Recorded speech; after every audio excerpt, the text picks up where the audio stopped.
giờ mà làm một xin các bạn làm một xin tay con mà có tay mới tiết vô mai vì bom mùi nè ăn po bây giờ anh đi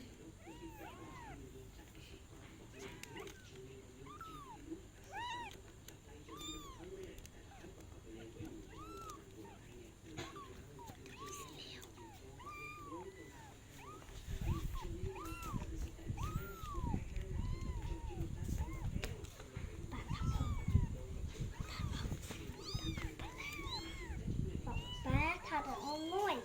chích chích băng chích chích băng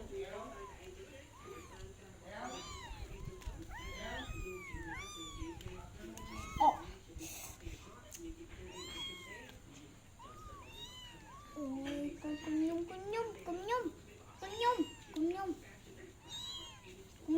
nhung ôi con nhung mở con nhung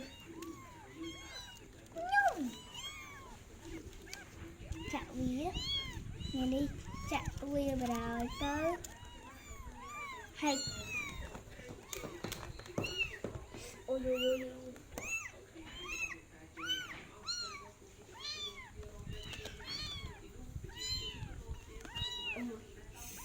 chặt trời gì là anh lấy chăm non chặt trời nạp trời nè chặt bàn trời ôi ơi bò chặt anh mui Vâng. mới chặt vì một tiểu mới bàn tiếp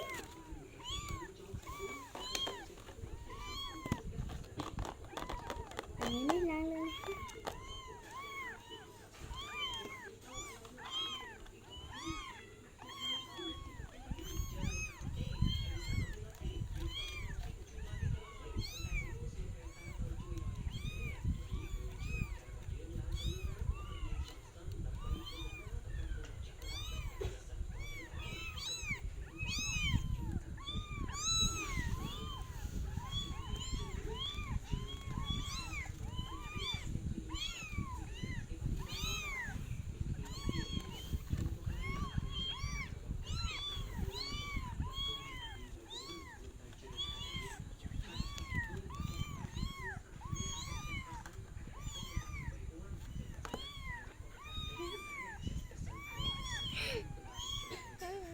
là lực đại ứng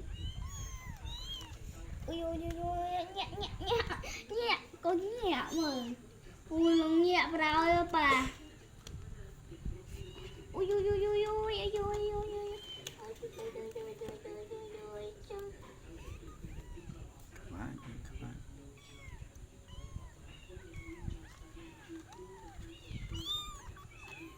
lại ní chăm nhom lên chặt trời trong nhà sông pe bì bài bài ta nhom lấy thọ phần chặt bàn thùng ôi con nhau